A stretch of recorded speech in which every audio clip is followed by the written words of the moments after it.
I'm going to say a quick hello. Hello, everyone. My name is Christian Karasevich, founder of socialchefs.com, and you're watching Social Chatter. This is your weekly social media marketing talk show. We've got a lot of great topics to talk with you tonight about, but I'm going to go ahead and bring on Phil, my co-host for the show this week. Phil, how are you doing this morning?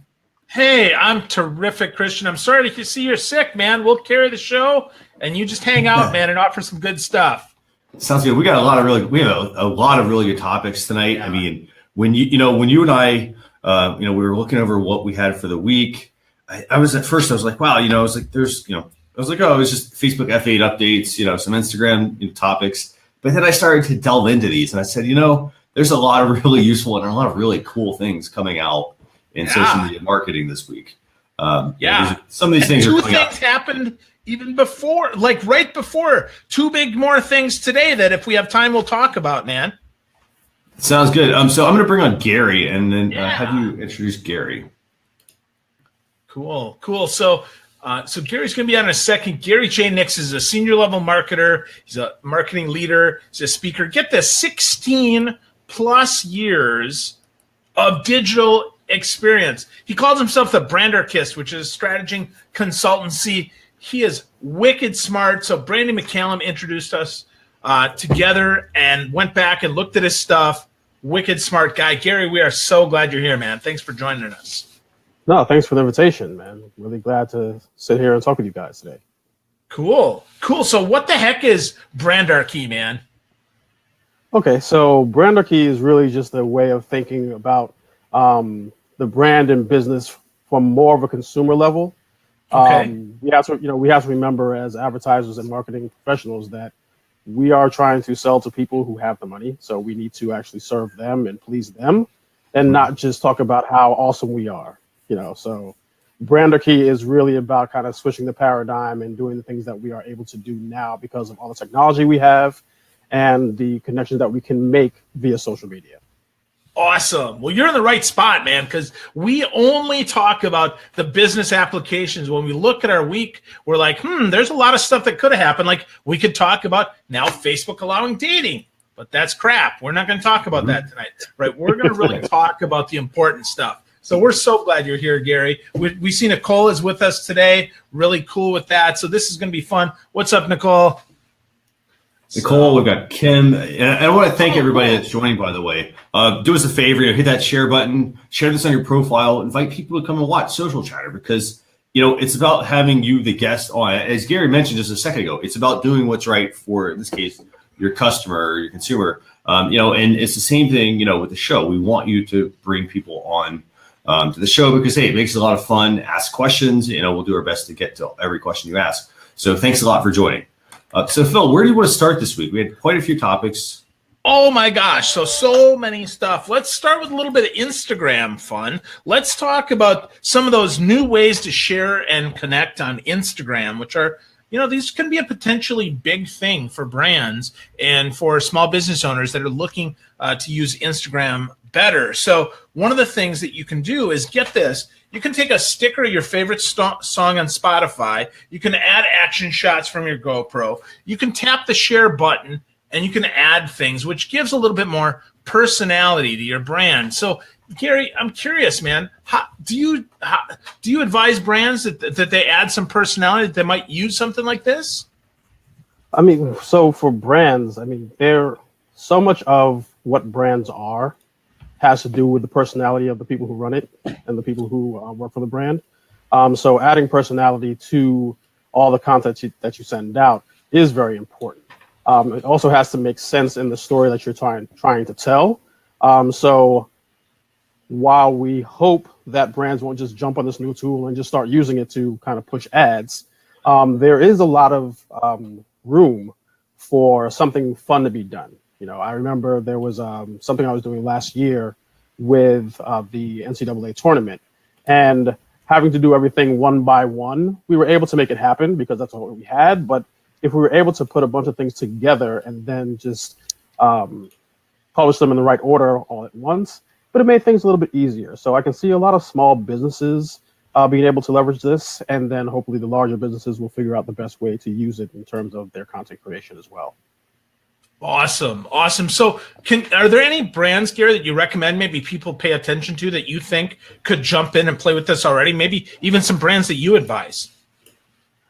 So I would say some of the entertainment brands or some of the brands that have kind of that entertainment angle, especially with the Spotify stuff.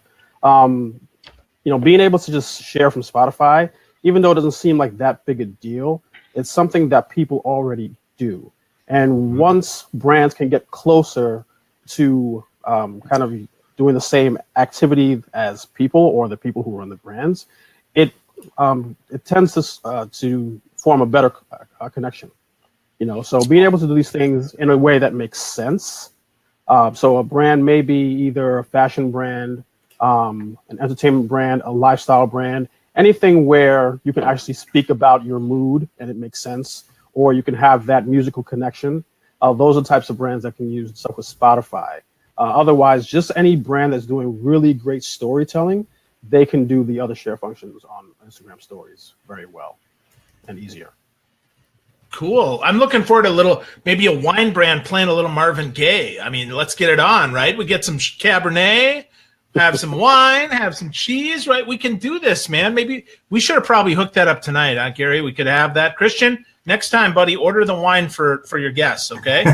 I'll make sure I do that. By the way, I am really excited about these features. I mean, by the way, and Gary, I want to say one thing you just mentioned, you've been mentioning, and these are hitting all the right notes for me, about the fact that it's all about doing things that are right for, your customer, getting creative. I like the fact that you said, it comes down to who's managing the brand.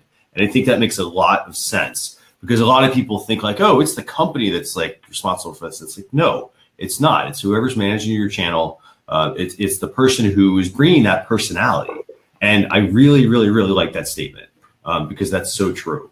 About these features, I mean, in particular, like the Spotify one, for instance, I mean, it's also about letting people tap into more about who you are as well.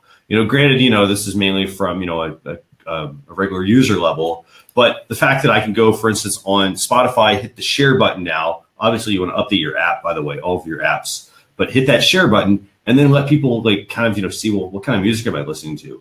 Add something creative to this, have a creative flair to it. I love that. Absolutely love it. This is going to be a really good update. Yeah, and I mean, even with this Spotify part, if you start sharing more music, you can actually get people to maybe do requests, or you can get people to submit playlists. There's different ways that the activity can come from both sides, and that's really the power of the social media marketing that we do if we do it well. Awesome. Definitely. Great suggestions, Gary. Really good stuff. And obviously also, the other side to all of this too is that this is going to drive, for instance, in this case, this will drive people hopefully to then be, they'll probably buy the music maybe, or they'll go to Spotify, they'll spend a little more time there, or GoPro, or hopefully some other, other companies that work with Instagram in this case. Yeah. So now, in addition to, the whole being able to share more things to Instagram stories. By the way, I love how they've integrated this. You also have a new thing for camera effects platforms for Instagram. Phil, have you had a chance to look at this one? Yeah, I played a little bit with this. I mean, I really like the idea of, go into a ball game. They talk about the NBA dunk cam. I mean, I've got, this white guy cannot jump. Okay, let's be really clear. I've got a 3-inch vertical leap, and yeah, I'm overestimating it. It's really 1.5 inches.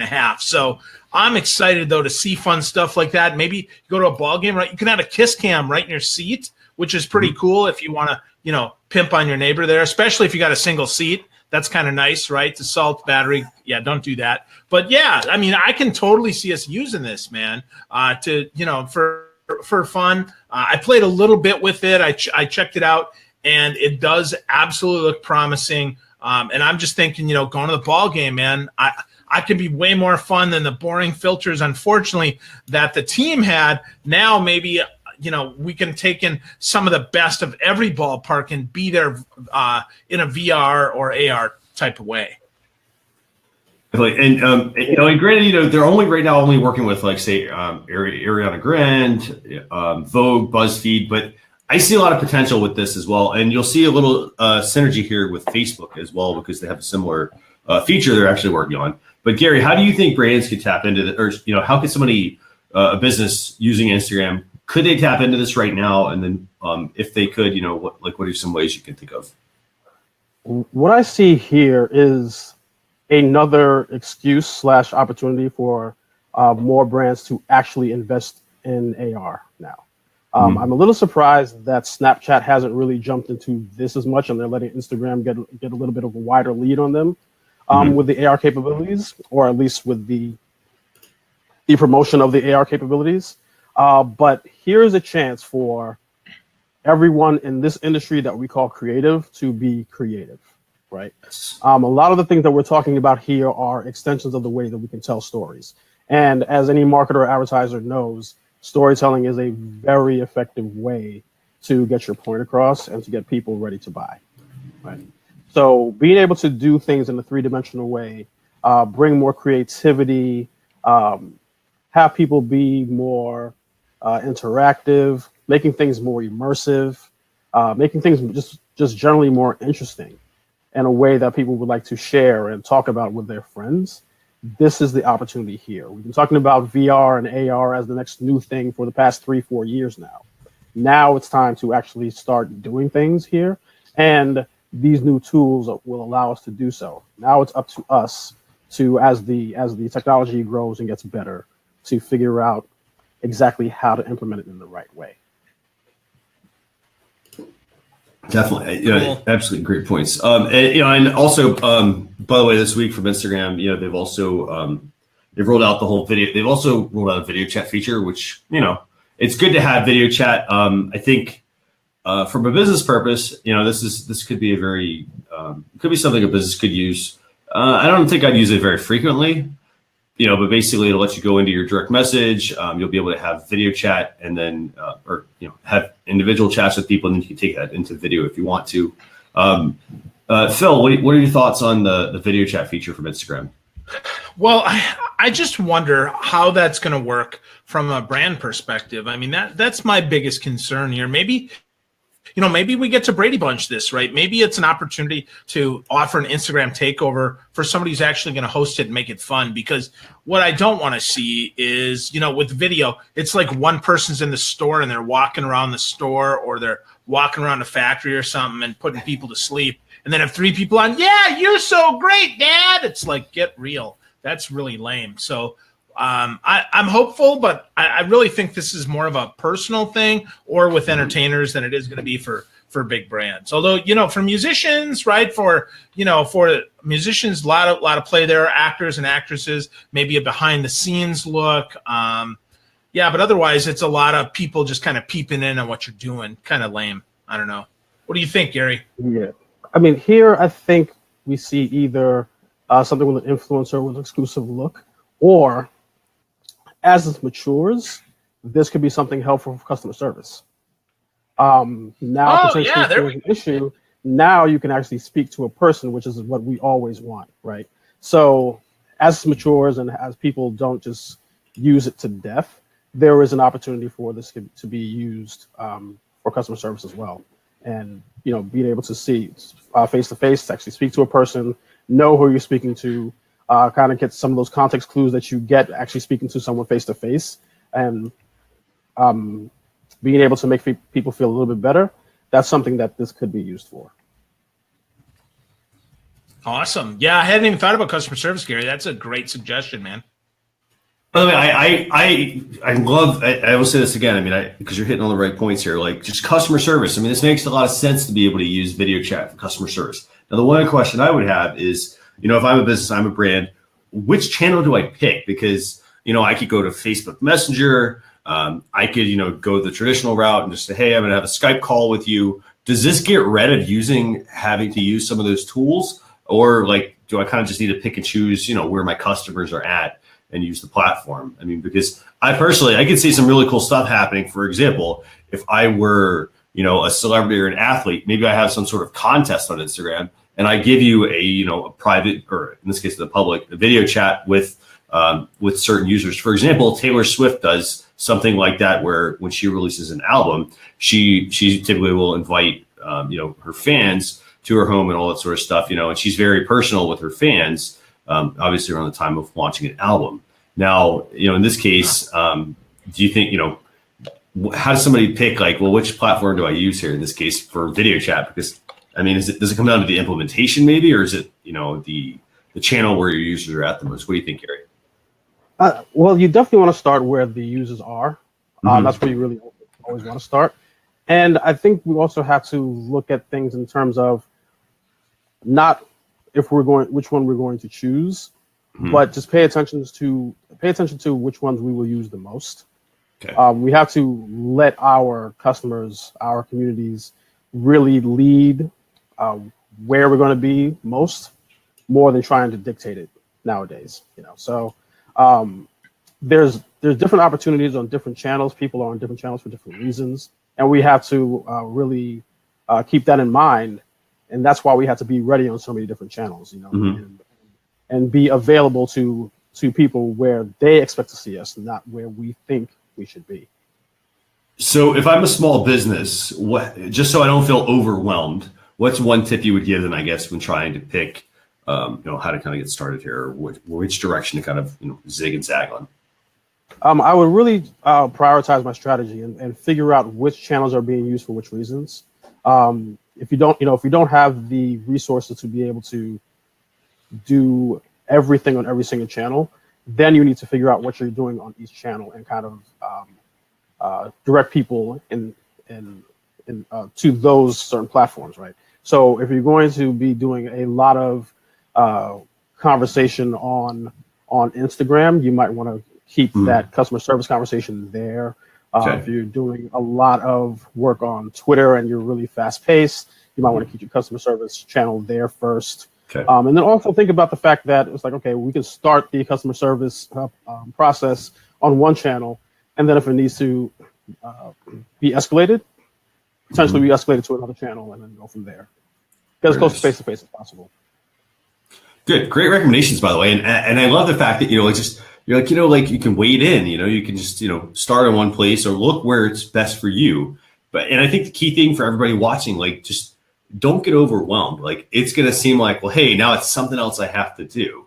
But with this, just stay the course, and like test it out with a few of your customers. It doesn't take a lot of time, and just see what works, and then figure out where the best platform is for you to actually go and get your message across. Listen to your customers, by the way. Yeah, of course. And one of the tips I will also give to businesses of any size is don't think so much about the tools that you have at your disposal. Think about the ways that you feel it's best to connect with your customer. And then once you look at things through that lens, the tools that you will need to use will kind of come into play, and then you can go from there. Awesome. This is great stuff. So Phil, what direction do you want to go next? We've talked about that update from Instagram. Do we have any other Instagram topics we want to talk about real quick? Yeah. Well, Gary kind of alluded to this one before, and that is the posting of multiple photos and videos at once on Instagram stories. So that's that's pretty important. I think Gary mentioned this before. This allows us to put things in the right order without being so stressed out. It allows us to do a little bit more prepping. So I think that's a really terrific update for people. That it's I would say let's share that link out there. Now I honestly I don't know this. I'm not an Instagram stories guy. Gary, maybe or Christian, was this already available on the iPhone, or did they actually roll something out to the Android first? Yeah, so this is going to be the interesting part. So it's actually rolled out to Android first, and at least in the US, most agencies, most brands are very iPhone heavy. So yeah, it looks like iPhone users are going to have to wait a little bit longer and just do things the way that they're doing already. So it shouldn't be that much of a shock. But it'll be nice to see, just that little bit of ease from Instagram. They're really stepping up the things that they want to get done in their competition with Snapchat. Definitely, and I want to show everybody just a quick, and here's the thing: there's not much to this update. It's pretty simple. Basically, if you're on Android, you now have a feature when you go to share to Instagram stories from your camera roll. You have this little icon here in the top corner here. Hopefully you can see my mouse cursor, I think. But you'll see it basically looks like a stack of photos. You just tap on that and you can select to add up to 10 photos or videos at the same time. And here's the thing, when I was looking into this, I was like, this is actually just an offshoot of the Instagram carousel post option that already exists. All they've basically done is taken the technology that's there and said, hey, let's put it into stories because, while people want to upload multiple photos and videos to Instagram stories, to their Instagram channel, they now also want to use that more for stories because everybody's pushing stories. Gary alluded to this earlier. Stories are where it's at now. Like people are pushing you to, not single updates in your feed, but they're pushing you to, share more and this actually alludes to the strategy piece as well. Share more about what's going on in your day, for instance, or, what initiatives is your business working on that day? That's essentially all this update is. They're adding the ability to add multiple items. So now it's just an extension of Instagram. So very, very, very good feature this week. Cool.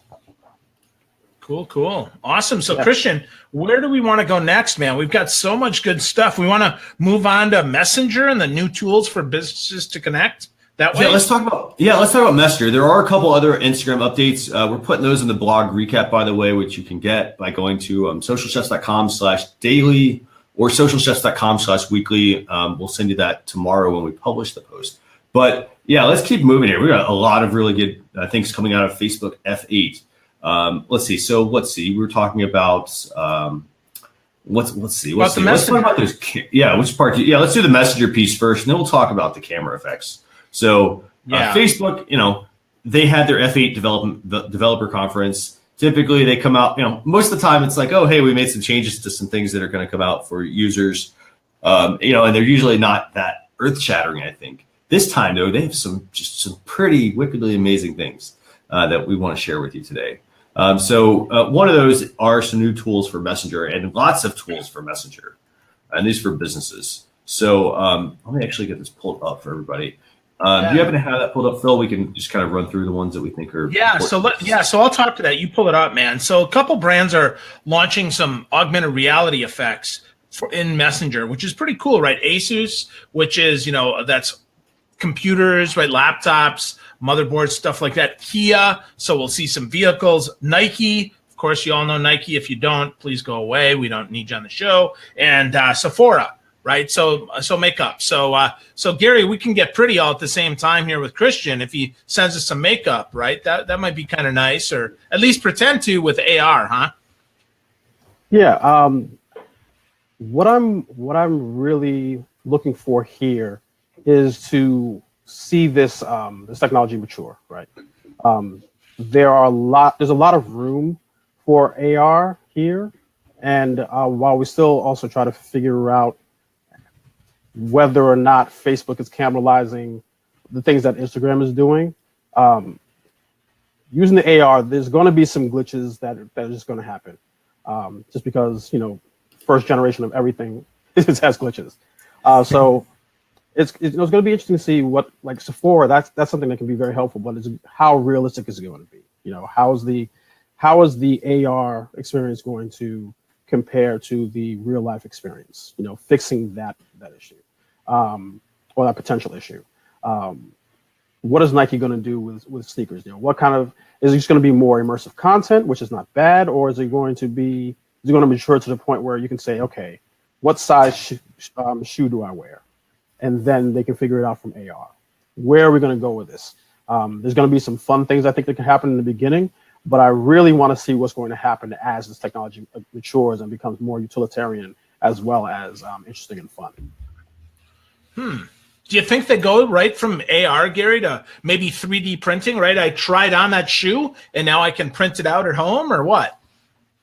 I think we're a little bit away from that also, but that's another that's another thing that can happen.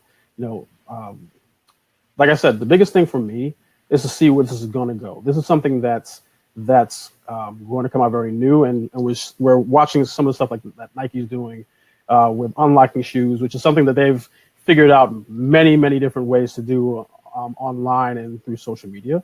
But where is there going to be, or is there going to be anything that's even more utility based? What's going to happen? How are they going to innovate even further? I remember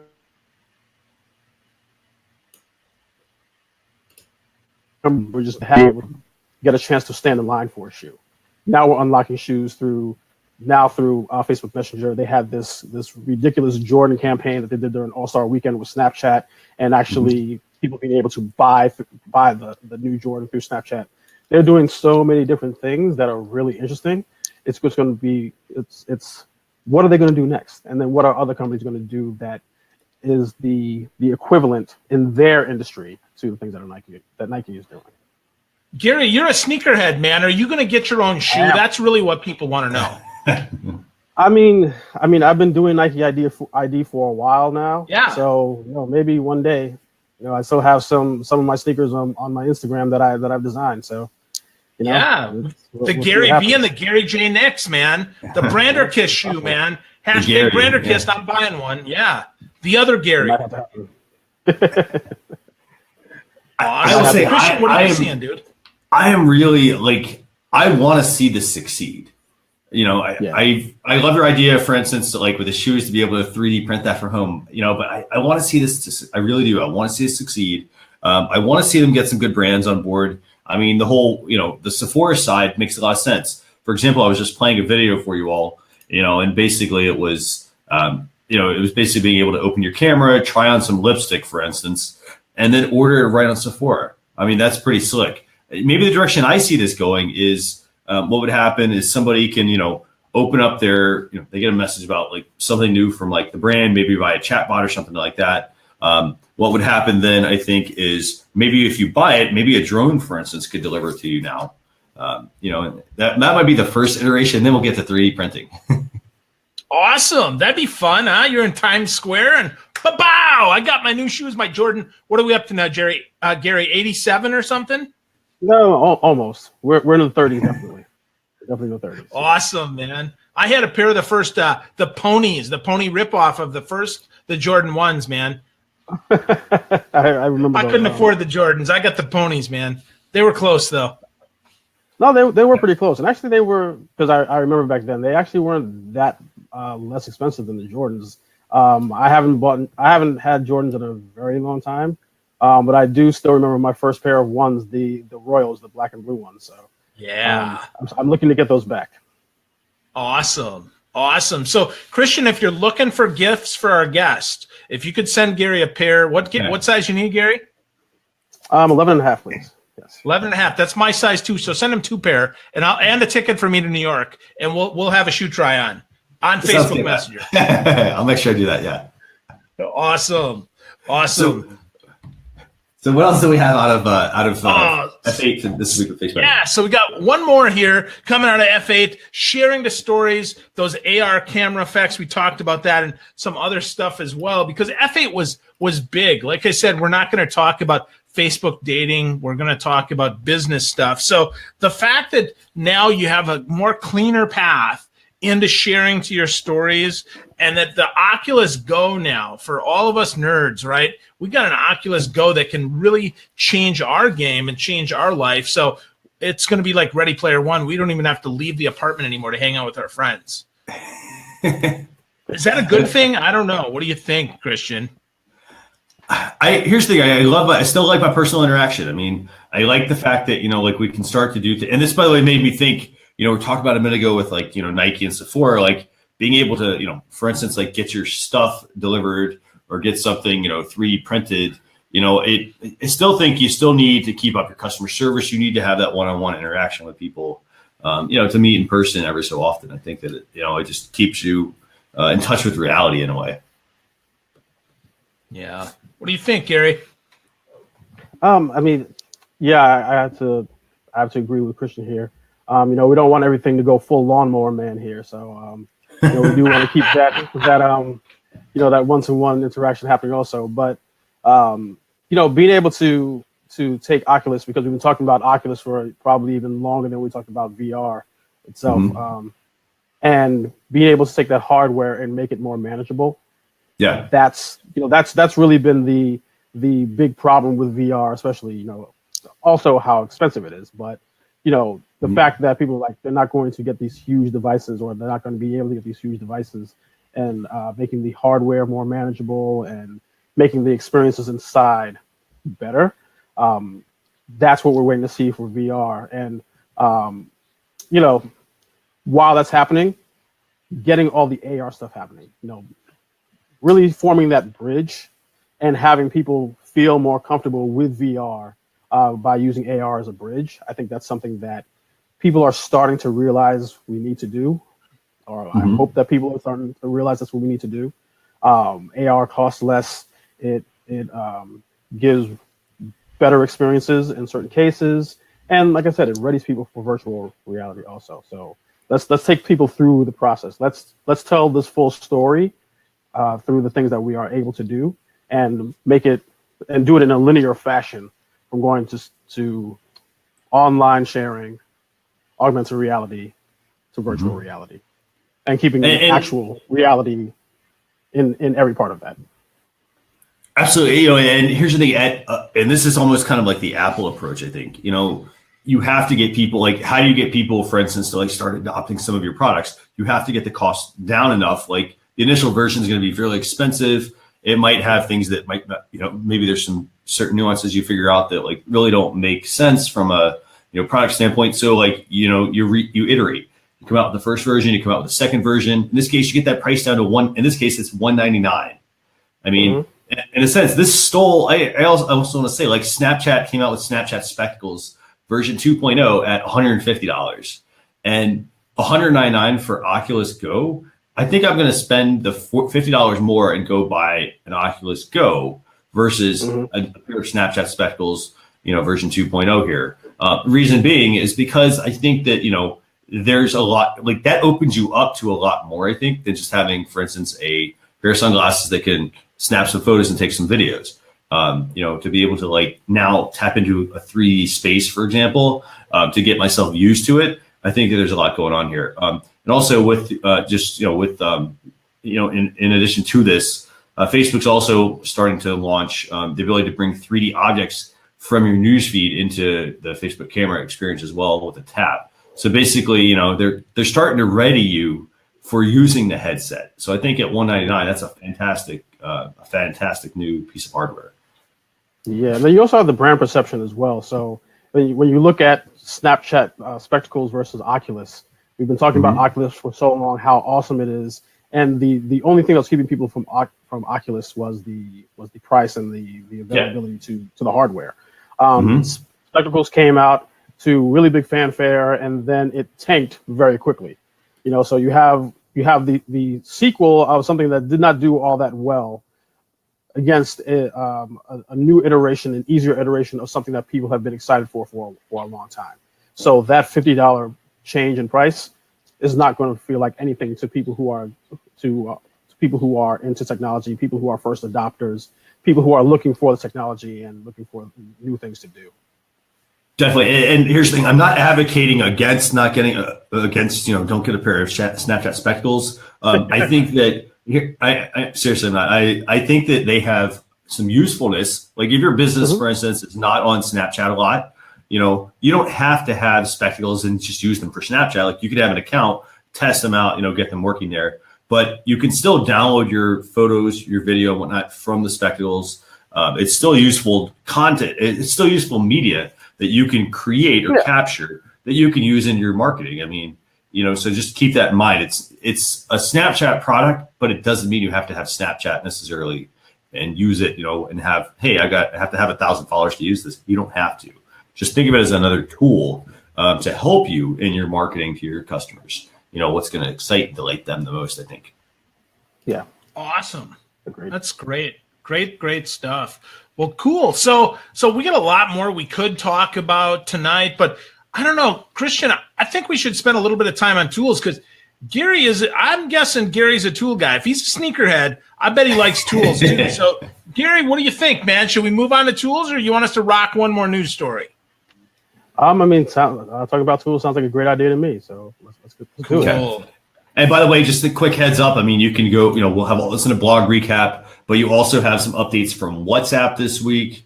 You know, again, all of this is part of F8. So you actually had, you know, some really good updates that came from Facebook and Instagram, a lot of stuff there. And then it pushed you into WhatsApp as well. So let's talk tools real quick here. So I've got 2 tools for everybody this week. We do tools every single week. And the tools, the first one is going to be Fastory. And this is mainly a, let's see how I can word this. This is a tool for, basically mainly for creating Instagram stories, but they also do it for other platforms as well. So let me just pull this up for everybody so you can see this. It's a pretty useful tool. Have you used this tool before, Gary? Yeah.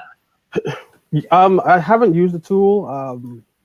When you sent me the rundown, this is the first time I heard of the tool, and I do see some opportunities with Fastory. The thing that initially was big to me was the fact that it seemed like they're selling it in an interesting way, or a kind of strange way, actually. So elaborate on that. Yeah. Sure. So they talked about on their landing page, talking about how optimization on mobile is more difficult, and how responsive design is what might be killing your optimization on mobile. But what they have is something that is really social first, not quite mobile first, as they've put it. So I think that they're kind of burying the lead in terms of how they're selling it. But because I think the most important thing that was on the site that I saw was this is the Canva for like Instagram stories, and that's the hook. That's the hook right there. So it's like, okay, so how can you go ahead and make things easier in terms of design? So how can small businesses who don't have the resources to have a full-time graphic designer or something like that, how have they made that easier for people like that? How have you made it easier for agencies who don't have the resources to put someone full-time on one project? How can they empower the community managers even more? How can you use some of the community managers' intuitive creativity to build things very quickly? That's really what the sell is, and that's where things get interesting here, because I see what can be done here in terms of maybe taking video and cutting it so that it fits on Instagram stories or on Facebook stories. How you can cut things for Twitter, how you can cut things for Facebook, how you can cut things for Snap, and that's what makes this tool so interesting. That's what the case stories were more so about. Talking about Xbox Live doing something for one of their games and making it a super immersive experience. Talking about interactive content. Those are the things that this tool should be used for, at least this version of the tool, because maybe it'll grow and iterate in different ways after today. But right now, those are the things that are exactly what businesses of any size should look to leverage. Once again, everything that we talked about today is about enhancing your storytelling, which then enhances the connection that you can have between the brand and consumer. Right. So looking at tools from that lens, that's how we have to go ahead and look at what we will be able to do and what we should be doing. Wow. Right on the money, Gary. Good stuff, dude. Just deepens the connection. And here's the thing. I like the fact that they've talked about here that it's Canva essentially for storytelling. And a lot of people, like when they think storytelling, I'm sure they probably think, let me get my notebook out and just take copious amounts of notes. And hey, I got to get my, storyboarding out as well and get all this stuff together. And while that's all important, a lot of times it could be paralysis by analysis here. Like in this case, people just get wrapped around like, there's just too much that I have to do to put out this, 15-second story or whatever it needs to be. I like how they're selling this as Canva for stories, because Canva is just a simple, easy product to use. You drag and drop, you layer some stuff. You don't have to worry about, which font do I need to choose? Because, hey, maybe they have some templates that have all that stuff ready for you. So hopefully you guys can see this little video here, and I'll play it for you here. Yeah. My big question is, how much is this going to cost, though? They've hidden their pricing. They've buried the lead. That concerns me. That tells me probably that it's not a $50 a month app. It's probably a couple $100 a month app, which might price it out for some folks. But the fact that it does landing pages, it does Canva-like stuff, it offers some analytics. If you're mobile first, this could be the tool that you subscribe to every month to give you some good stuff. Yeah, and you can add, they have, and this is the one thing, like I agree with you as well, Phil. Like I wish they would, make the pricing, a lot more open. if it's Canva for stories, how much is Canva a month? I don't remember. $10. $10 a or month. $15, right? That's my thing. Yeah.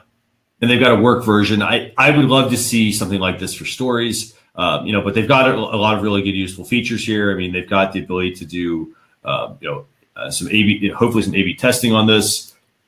I mean, there's, it's drag and drop, for instance, to quickly reorder stuff. I love the interface. That part I really like.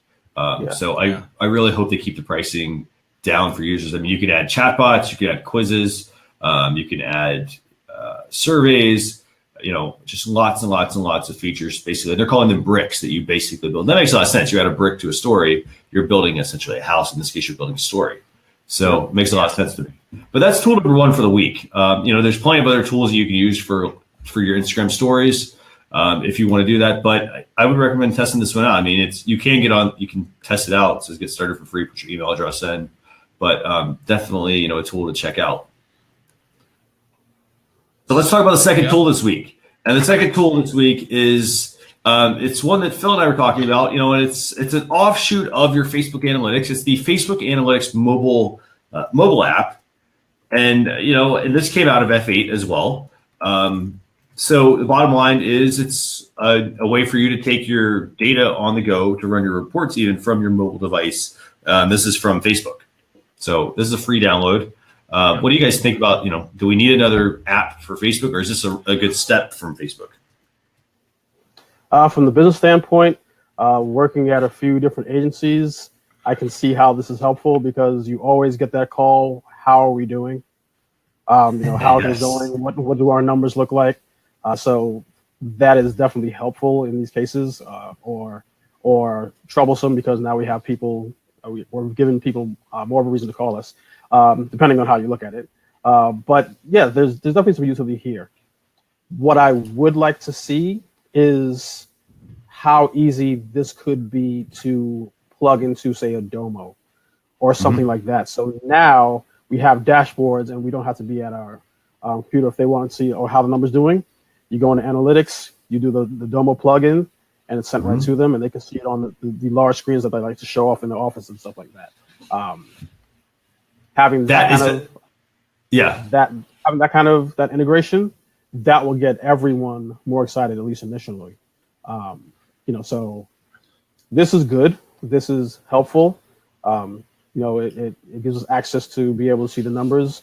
It actually also gives us access to let our clients see the numbers as well. Potentially, I guess, depending on how the permissions go there, even though they should have permissions because it's really their account.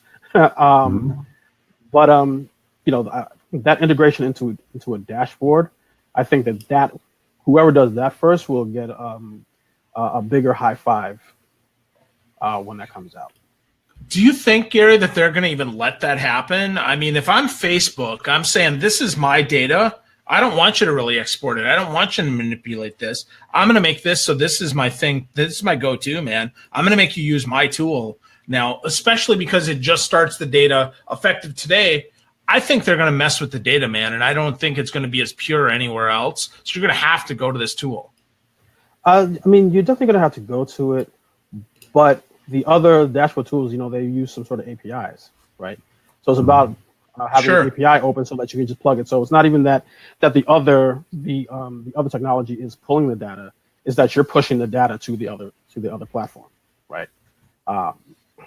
In order for people, unless Facebook really believes that people are only doing things there, it would make more sense for them to make it easier for whoever is in charge of social media or who's ever in charge of the finances and asking the questions for social media to make that information as easy as possible. Because when those budgets come out, it's like, well, we don't really know what's happening on Facebook, or we don't feel enough's happening on Facebook. So we're going to take money away from Facebook. And last time I checked, Facebook does not like when people take money away from them. Oh, no. Right. No. So it would make sense for them to really make the information as accessible as possible. And I would argue that them making this mobile app is in that spirit to make the information or the analytics as accessible as possible. I will say the one thing you mentioned a minute ago that got me really excited about this was just the fact that on the surface, great, I can get to my data on my mobile device, but to be able to, for instance, push this to, for instance, a monitor that's hooked up in the office, that part I really like. I would love to be able to do that, for instance, from my mobile device. Maybe you're out to lunch, maybe you're grabbing coffee, maybe you're in a quick meeting or something like that. This would be a fantastic feature, actually, to be able to have it update directly there in the office. I think a lot of people, if you're doing something, you have to stop and then you have to go back doing it. It just wastes time. You have to then refocus yourself. So I think from this perspective, it makes a lot of sense as well. I'm looking forward to seeing where this is going. I will say the one thing that's come out of like all that Cambridge Analytica stuff, which by the way, they shut down, which is not surprising, obviously. But I like the fact that this is actually causing Facebook to rethink a lot of things, or it seems like they're rethinking a lot of things in how they're running their business. And I think that's good. It's making them rethink things from, a smarter perspective instead of saying, hey, let's just get all this stuff, and take. Let's actually get some stuff back. And it actually, in a way, sort of like maybe helps them not plateau as a business, and instead it keeps them, I think, on their toes and keeps them moving forward and moving everything they're using, making them move Instagram forward and WhatsApp and whatnot. Like we had quite a few updates this week, a lot of useful updates. And not just like, hey, they launched a dating service. Like, I don't care that they launched a dating service, but, they're pushing things forward, I think, which is a good thing. Yeah. Totally agree.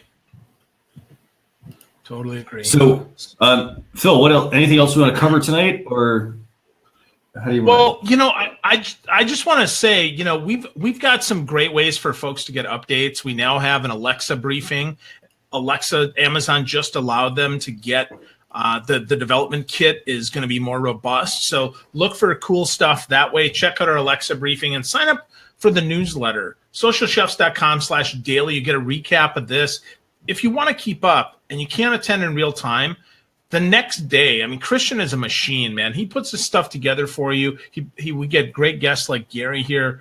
And we just encourage you, keep up. So before your competition rips past you, this is fresh stuff that have happened in the last 6 days. It's really big, and we're really fortunate to have Gary with us. So thanks, Gary, for being on the show, man. You're great.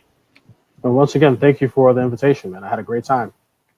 Thank you so much for coming on. And what's the best way for people to connect with you, by the way? The best way is probably on Twitter at @MR_McFly, Mr. McFly, or on LinkedIn. My customized URL is just Gary J. Nix. I do a lot of writing there, especially on LinkedIn. And then also my website, which is thebrandarchist.com. Very nice. I'm going to have to check this out.